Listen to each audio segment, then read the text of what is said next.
I always liked Dennis Miller on many of his comic endeavors, especially the rants.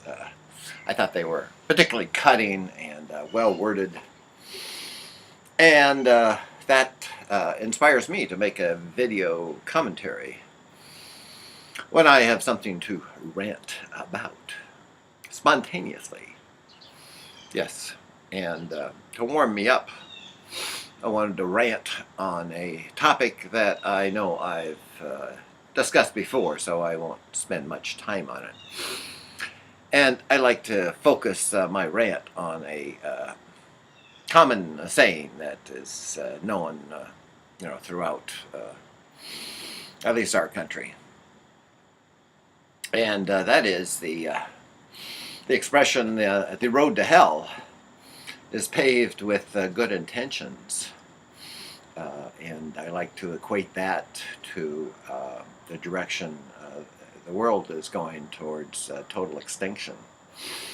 Maybe not total, but at least the sixth major extinction, where over 90% of the species, and we're doing pretty good killing them off right now, goes extinct in a short period of time. And just think, in the geological time period, we are but a blip on the screen of a fast-moving motorcycle, or the ever-moving motorcycle of time.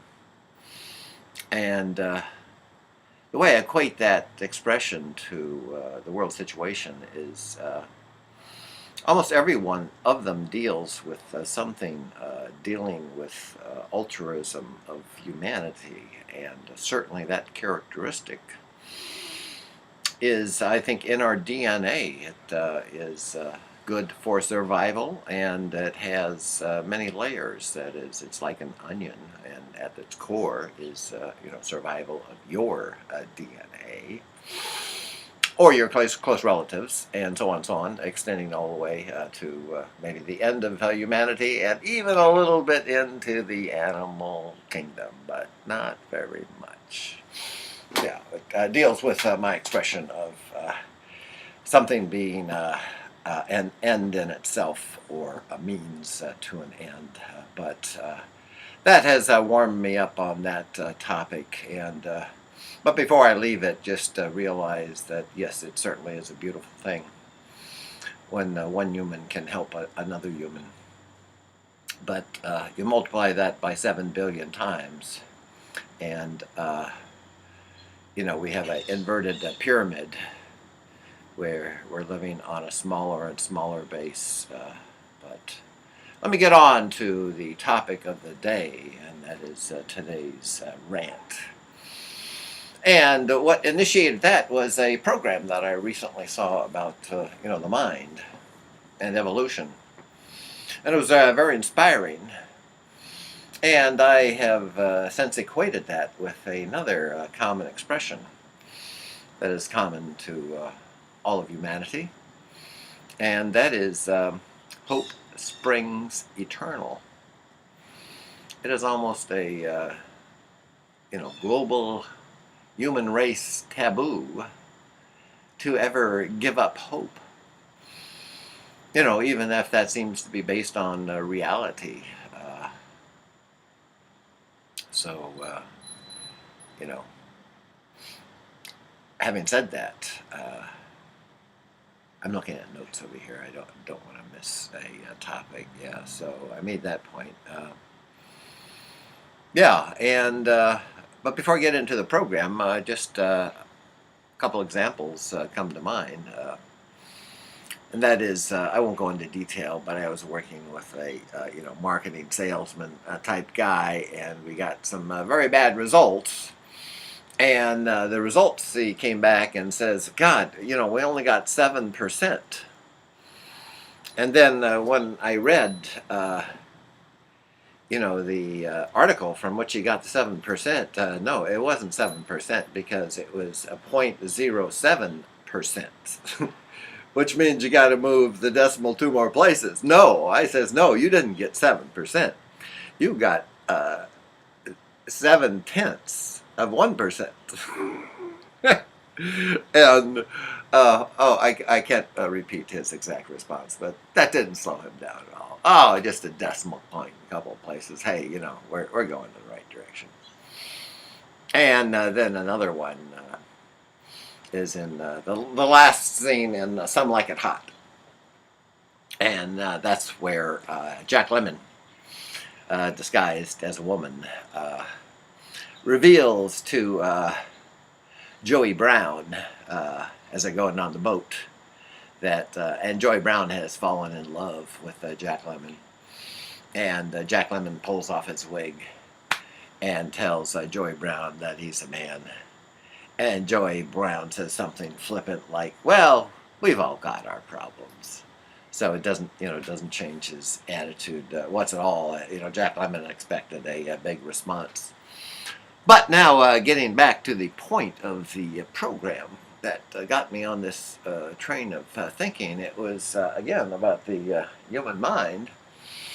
And as an example, before I make their point, they did tests, psychological tests, which are often quite revealing, on a number of people. And the setting there was they would, and the person would take the test privately. And it was very forgettable. And they would mix different questions in, so it didn't look like it was on any particular topic. But and the test was tailored to the specific person being tested. And so they knew that person's demographics. And when it came around to health issues, they would ask, well, for a person, of your age and your sex and your lifestyle, what do you guess your percentage would be of, let's say, contacting a form of cancer or AIDS or, any or a mental illness or, any other major affliction that would be life-changing, if not life-threatening. And, they would respond with a percentage kind of, what kind of risk. And immediately after they gave their answer, the computer would come back with what their real risk was.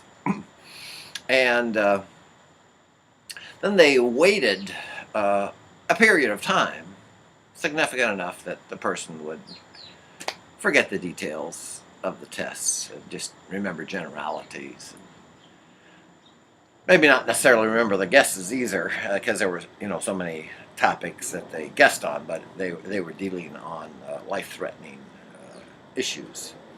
And when they came back and gave them a similar test, and they went back to the same categories and asked them the same question, and they responded with the same percentage. What was interesting is that, consciously, or probably unconsciously, the person would remember the better news. That is, if the person guessed 35% and the answer was 10%, then their new answer was much lower. Okay, so they tended to remember the good news. But the ironic, but maybe it's not ironic, but this is the point of the whole thing, is that they actually responded with the same percentage for when it was the other extreme. When they guessed particularly low, let's say 10%, and it was 40%. They didn't remember that. So that also relates to another thing, another common saying that I like very much, and is maybe applicable here, and that is, success has 1,000 fathers, and failure goes an orphan.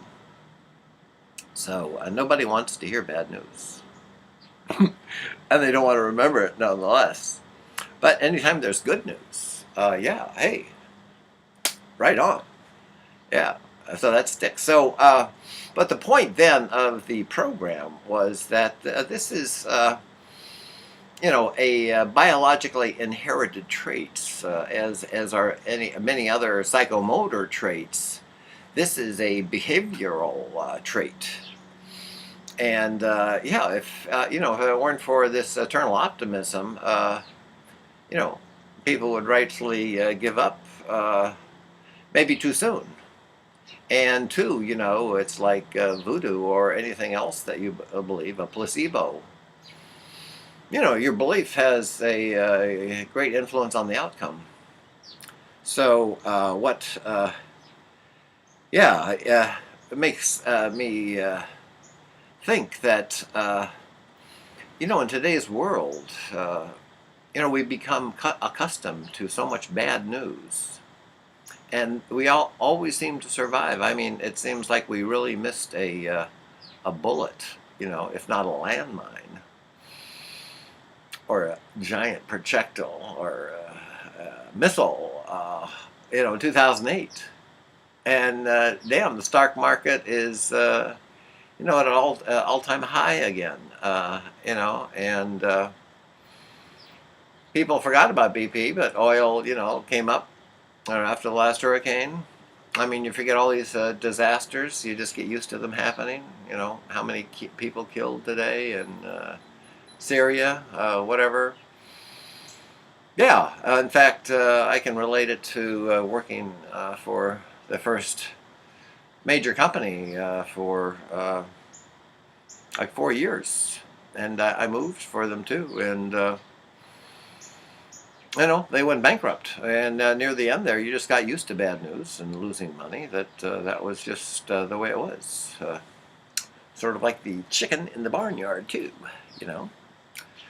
Chicken becomes accustomed to having the farmer can't come out every day and give it some food. Hey, life is good. One day he comes out, with a hatchet, and life is over.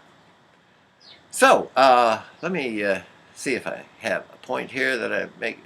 So I made a point that it's in our DNA. But I'll make the further point that, if I didn't have the news or were informed about the rest of the world, I mean, if I were, barefoot and not pregnant, but illiterate, and just lived here, I mean, I would think we're at equilibrium. I wouldn't see all the consequences of my lifestyle. I wouldn't see all the coal dust that needs to be put somewhere from the electricity that's generated for my needs, and the carbon dioxide that comes from that, and all the resources that had to be mined to deliver them here to this site and make me comfortable. Yeah, so my second point is, I commonly go back to, is a brain in a vat. And you can take this concept at many different levels in many different situations. The most extreme is you take a person's brain out of their skull, and like Frankenstein, you put it in a vat, you connect it up to all the electrodes, you feed it nutrients, and essentially you control all of its inputs. And so you can control what the brain experiences. And that is really done at another level by, shrewd businessmen that, can very effectively market you a product and even make it look green and natural. But as anything, you get closer and closer to it, and, you start to see the cracks and the dirty little secrets, that... like Soylent Green, it didn't come from the oceans, from a bountiful supply of algae. But it tried to make people like that. So I think I've finally run out of gas for this talk. Let me cut it off and ship it out.